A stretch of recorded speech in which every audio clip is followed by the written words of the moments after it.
The species that smiled during extinction A humanity, fuck yeah, HFY. Story the galaxy had a rule. Every each species broke eventually, some shattered under war, some under hunger, some under fear. But all of them broke. The Cathari broke after losing their moons. The Val surrendered when their oceans boiled. Even the mighty Drax Dominion, the conquerors of 17 spiral arms, consipsed into civil war after only 8 years of sustained pressure. The galaxy understood suffering. What it did not understand was humanity. The first human anyone ever saw smiling during planetary bombardment was Sergeant Elena Torres. The footage spread across galactic networks within hours. Earth's northern defense line had already fallen. Cities burned beneath black atmospheric scars. Alien dropships descended through smoke like iron rain, and there she was, covered in ash, bleeding from the forehead, one arm broken. Smiling, not a nervous smile, not hysteria. A grin, a predator's grin. The Drax commander who reviewed the footage demanded it be analyzed frame by frame. Is it chemical instability? He asked. No, replied the intelligence cast. Religious fanaticism? No, then why is she smiling? The analyst hesitated. We believe she intends to continue fighting. The war had started because Earth refused compliance. Officially, the Drax Dominion claimed humanity occupied strategically vital hyperlane territory. Unofficially, humans were becoming dangerous. Not militarily, not economically, psychologically, the Dominion ruled through inevitability. Every species eventually accepted defeat because resistance was painful and surrender was easier. But humans had a disturbing tendency to react to impossible situations with phrases like, try me, or worse, that all you got. The Drax considered such behavior irrational, then they invaded Earth and learned the truth. Humans were irrational, completely. Catastrophically. The first week of the invasion went perfectly for the Dominion. Orbital superiority. Secured. Communications arrays destroyed. Major governments destabilized. Expected surrender probability 87%. Instead, humanity became harder to kill. Civilian transportation vehicles rammed armored walkers. Farmers turned irrigation drones into explosives. Teenagers hacked targeting systems using stolen gaming hardware.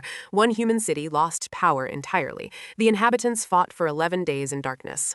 When Dominion troops finally entered the ruins, they discovered something terrifying. The humans had painted glowing eyes across every wall, thousands of them. Watching from the dark, below the eyes, in crude white letters, a message appeared repeatedly. Should have left Supreme Commander Varric of the Drax Dominion began losing sleep, not from military pressure, from reports. Humans kept doing things that made no tactical sense. A trapped human platoon detonated its own bridge while still standing on it just to slow Dominion armor by 3 minutes. 3 minutes. Another group defended a medical evacuation corridor despite having zero chance of survival. Intercepted human transmission. How long do we hold? Until they remember us. Copy that. No pleas. No bargaining. No surrender requests. Only endurance. Varric reviewed casualty statistics in disbelief. Why are they still resisting? One of his advisors answered carefully, because they are angry. That level of resistance exceeds anger. Yes, Supreme Commander. The advisor swallowed. We believe humans take invasion personally. 3 months into the war, Earth should have collapsed. Instead, the Dominion found itself trapped in a nightmare. Every victory created more resistance, dies a city. Survivors formed militias, died the militias. Families joined insurgencies, died the families. Entire regions radicalized overnight. Humanity adapted faster than predictive warfare models allowed. Factories moved underground. Hospitals operated in subway tunnels. School teachers became snipers. Construction workers learned anti-orbital sabotage. Even human entertainment became warfare. Dominion soldiers began hearing music across battlefields, not military marches, old human songs, defiance songs. Ancient songs. One exhausted Drax battalion advancing through the ruins of Sao Paulo reported hearing a human voice echoing through destroyed streets. I didn't hear no bell. Then the ambush began. But the moment the galaxy truly began fearing humanity happened on Titan Station. Titan Station was humanity's largest orbital shipyard outside Earth. It held over 2 million civilians when Dominion forces surrounded it. Standard doctrine predicted surrender within hours. Instead, Station Commander Malik Arden transmitted a single message. You can have the station. Varric accepted immediately. Then Arden continued. But if you board us... Static crackled. You board humanity. The Dominion fleet initiated docking procedures anyway. The first boarding wave entered through Port 19. Nothing happened, EMP-CD corridors. Silent systems. Then every light on the station turned red. A station-wide broadcast activated. Music, loud music. Aggressive music. Human marines emerged from maintenance tunnels, cargo shafts, air vents, even walls the Dominion hadn't realized were hollow. They attacked from everywhere, close quarters. Brutal, relentless. Humans fought with rifles until ammunition ran dry, then knives, then tools, then bare hands.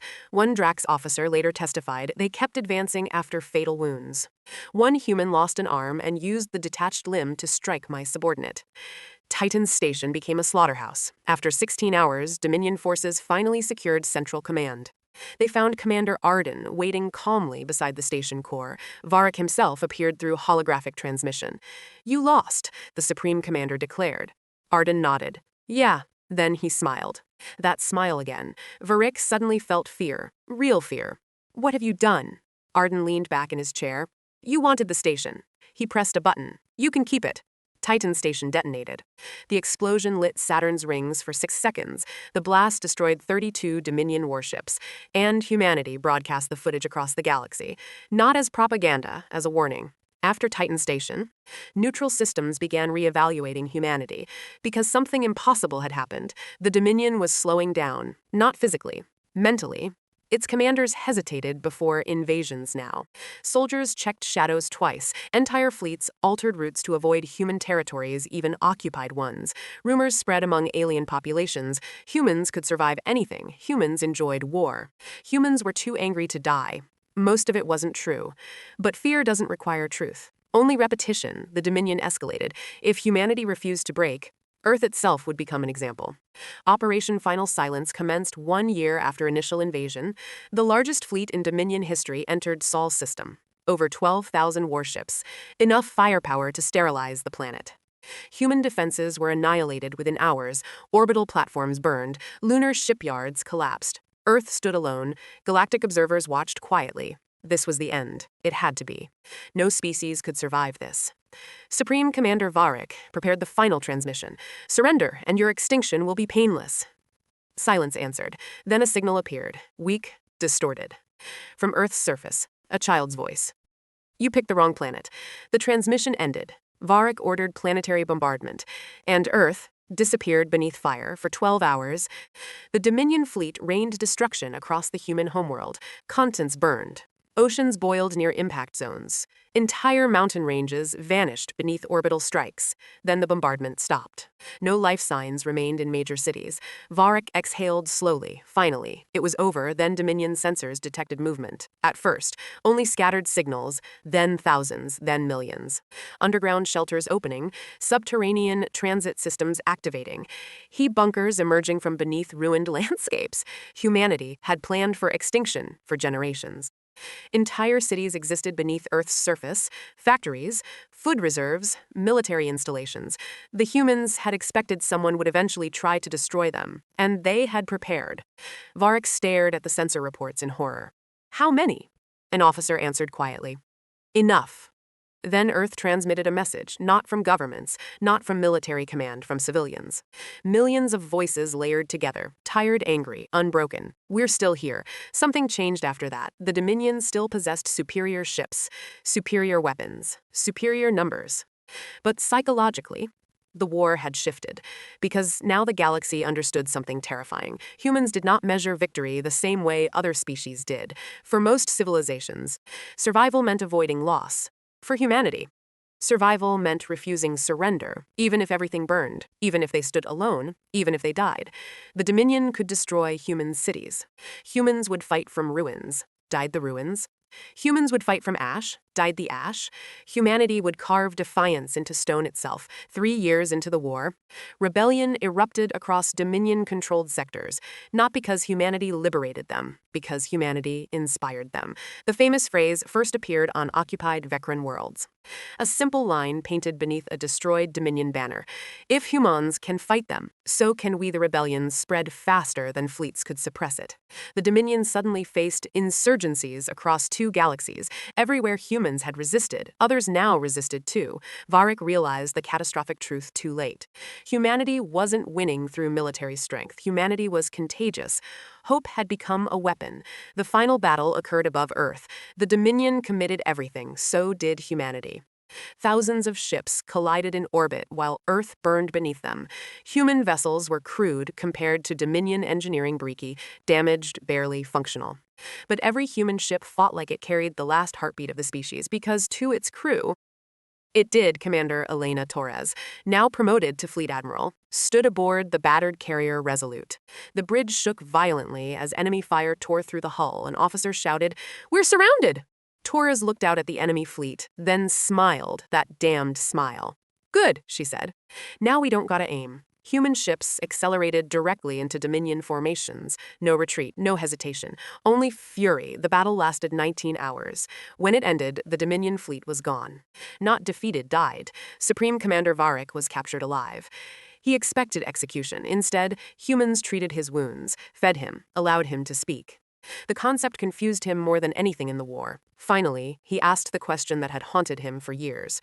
Why, across from him sat Admiral Torres, scarred, exhausted, missing one eye. Still smiled slightly. "You invaded our home. Every species loses eventually." Torres shrugged. "Maybe."